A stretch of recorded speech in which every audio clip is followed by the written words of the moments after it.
দেখেন কি সাংঘাতিক ব্যাপার। নির্বাচনের আগে আওয়ামী লীগের ভোটারদের কত প্রতিশ্রুতি, কত আশা দিয়েছে, আর যখন নির্বাচন হয়ে গেল তখন সালাউদ্দিন সাহেবের সুর পাল্টে গেল। তিনি শেখ হাসিনাকে প্রত্যাবর্তন করানোর জন্য ভারতের কাছে আনুষ্ঠানিকভাবে চিঠি দিবেন। আপনারা তো দেখেছেন ডক্টর ইউনূস সাহেব কিন্তু আনুষ্ঠানিকভাবে একবার না দুইবার চিঠি দিয়েছিল,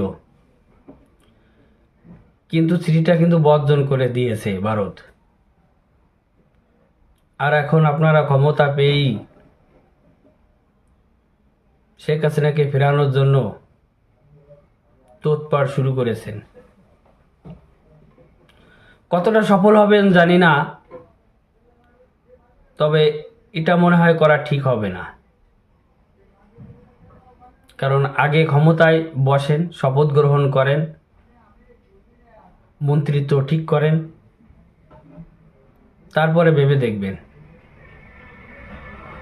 কারণ আপনাদের পিছনে তো 11 দলীয় জোট লেগে আছে। আপনাদের নির্বাচন সুষ্ঠু হয় নাই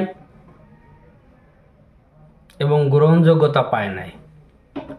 আমরা তো 12 তারিখে দেখেছি কয়টা আসনে সঠিকভাবে নির্বাচন হয়েছে এবং ভোটার সংখ্যা কতটা এসেছে। তার আগেই আপনারা আরেকজনকে বিচারের জন্য ব্যস্ত হয়ে পড়েছেন। নির্বাচন তো আপনারা করলেন, কতদিন টিকতে পারবেন সেটা আপনাদের কর্মকাণ্ডর পরে গুরুত্ব পাবে। শেখ হাসিনার চিন্তাভাবনা বাদ দিয়ে আপনারা আপনাদের মন্ত্রিত্ব ঠিক করেন, দেশের উন্নয়নের কাজে অব্যাহত রাখেন, যাতে আপনাদের প্রতি জনগণে আস্থা রাখতে পারে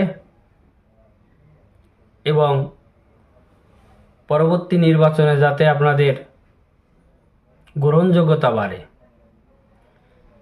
এমন কোনো কাজ করেন না যাতে বাকি যে নির্বাচনগুলো আছে সেগুলোতে আপনাদের দলের নেতাকর্মীদের প্রতি মানুষের আস্থা উঠে যায়।